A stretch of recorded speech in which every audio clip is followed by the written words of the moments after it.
తయారీ విధానం చాలా టేస్టీగా ఉండే చికెన్ కర్రీ తయారీ విధానం చూద్దాము. అరకిలో చికెన్ తీసుకున్నాను నేను. చూడండి, బాగా వాష్ చేసి కడిగి నీట్గా ఈ బౌల్లోకి తీసుకోవాలి ఫస్ట్. తర్వాత కొంచెం కొత్తిమీర, ఒక ఉల్లిపాయ కట్ చేసిన ముక్కలు, ఈ సైజు ఉల్లిపాయ తీసుకున్నాను నేను, కట్ చేసి పెట్టుకున్నాను. నెక్స్ట్ మన మసాలా దినుసులకు వచ్చేసి గసాలండి, ఒక హాఫ్ స్పూన్ గసాలు, వెల్లుల్లి రెబ్బలు, 2 స్పూన్స్ ధనియాలు, చిన్న అల్లం ముక్క, చెక్క ముక్క, 1 టేబుల్ స్పూన్ కొబ్బరి ముక్కలు ఇలా సిద్ధం చేసుకోవాలి. ఇది కూడా కట్ చేస్తాను నేను, అల్లము. తర్వాత పసుపు, కారం, నూనె, తగినంత ఉప్పు. ఇప్పుడు ఎలా తయారు చేయాలో చూద్దాం. ఈ చికెన్లో ఫస్ట్ ముందుగా కళ్ళుప్పు ఇంతే వేయాలి. నెక్స్ట్ వచ్చేసి కారం, 1/2 కేజీ కాబట్టి 2 స్పూన్స్ పడుతుంది.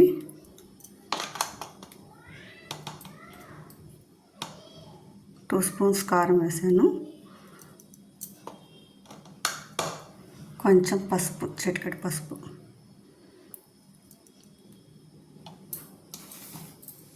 కొంచెం ఆయిల్ కూడా వేస్తే ముక్క గట్టి పడకుండా మెత్తగా ఉంటుంది. కొంచెం ఆయిల్ బాగా కలపాలండి. 1/2 కిలో చికెను చాలా టేస్టీగా ఉంటుంది.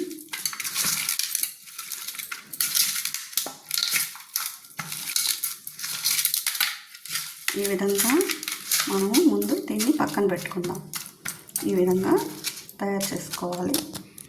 నెక్స్ట్ వెలిగించాక ఈ ధనియాలు అన్నీ మనం కొబ్బరి, చెక్క ముక్క, చిన్నుల్లిపాయలు, ఇది అల్లం ముక్కలు మొత్తం వేసి బాగా వేయించుకోవాలి. చూడండి,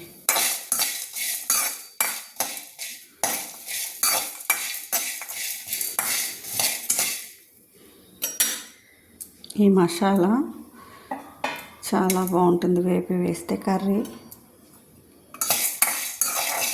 అందుకని బాగా వేయిద్దాం. వేగిపోయాయి. ఇదిగో అల్లము, చిన్నులపాయలు పక్కగా తీసాను. అంటే ముందు మనము ఈ ధనియాలు, కొబ్బరి వేసుకుంటే తర్వాత కొంచెం ఇవి తడిగా ఉంటాయి కదా, గ్రైండ్ బాగా అవ్వదు. మెత్తగా రావాలంటే ముందు గసాలు, చెక్క ముక్క, కొబ్బరి మిక్సీ తిప్పిన తర్వాత ఇది మెదిగిన తర్వాత ఈ ముక్కలు వేసుకుని మనం మెదుపుకుంటే బాగుంటుంది. ఇందులో కొన్ని మనం ఆనియన్స్ ముక్కలు కూడా కలుపుకుందాం, బాగుంటుంది. 2 or 3 ముక్కలు ఇవి, ఈ ముక్కలు కూడా మిక్స్ చేసుకుందాం. గిన్నె పెట్టుకొని హీట్ ఎక్కాక ఆయిల్ వేసుకుందాము.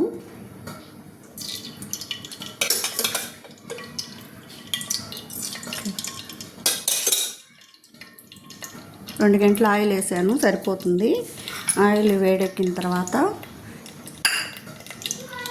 ఆనియన్స్ వేద్దాము. ఆనియన్స్ బాగా దోరగా వేగాలి. లైట్గా వేస్తున్నాయి కదా, కొంచెం పచ్చిమిర్చి ముక్కలు కట్ చేసి పెట్టుకున్నాం కదా, అవి వేసాను. కూడా బాగా వేగాలి.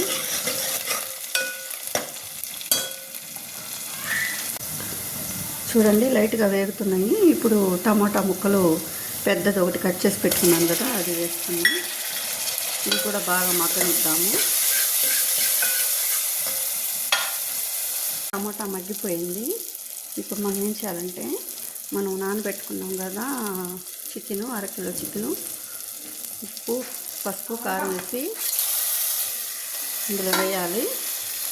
చికెను వేసి బాగా కలపాలి. 1/2 కిలో చికెను, 2 స్పూన్స్ కారం, పసుపు, ఉప్పు వేసుకొని కొంచెం ఆయిల్ వేసి నానబెట్టాం కదా, ఆ నానబెట్టిన చికెన్ ఈ వేయించిన ఉల్లిపాయల్లోకి వేయాలి. నెక్స్ట్ మనము ఇందనక అన్నీ చెప్పాను కదా, మసాలా అంతా వేయించింది ఇట్లా పొడి కట్టుకున్నా ఈ పొడి కూడా ఇందులో వేసేయాలి.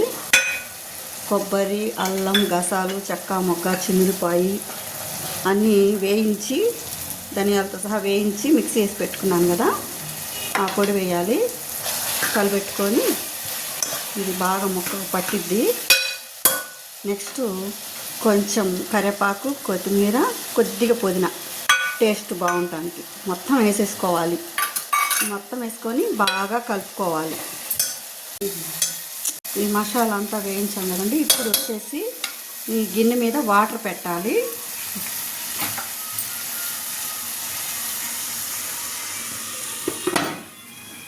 చూసారా, ఇట్లా గిన్నె మీద ఒక గిన్నె పెట్టి గిన్నె నిండా వాటర్ తీసుకున్నాను. మీడియం ఫ్లేవర్ అంటే హై ఉండకూడదు, చిమ్మిలో ఉండకూడదు. మీడియం ఫ్లేవర్లో మంట పెట్టుకొని ఈ వాటర్ హీట్ ఎక్కేంత వరకు దీన్ని కదిలియొద్దు. వాటర్ హీట్ ఎక్కాక మళ్ళీ చూద్దాం.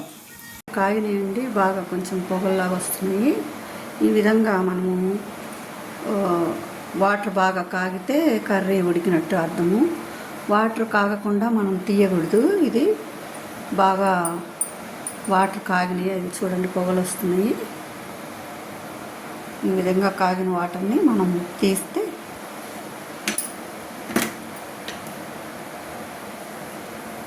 ఇది దించుదాం. వాటర్ హీట్ ఎక్కాయి కదా, ఈ గిన్నె తీస్తాను.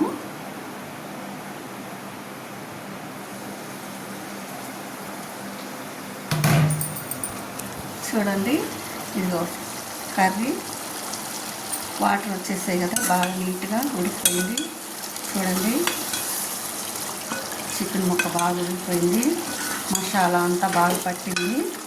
చూడండి, చుక్క నీళ్ళు వేయలేదు, ఎంత బాగా వచ్చిందో కర్రీ, గ్రేవీ అది. Chicken ready. స్టవ్ ఆపేద్దాం. చూడండి ఎంత బాగా మెత్తగా ఉడికింది లేనిది మీకు చూపిస్తాను. చూసారా, చికెను గ్రేవీతో ఎంత టేస్ట్ బాగుంటుందో.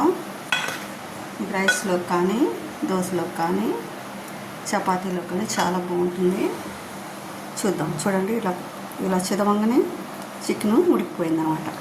టేస్టీ సూపర్గా ఉంటుంది. తింటుంటే తినాలనిపించే చికెన్ రెడీ.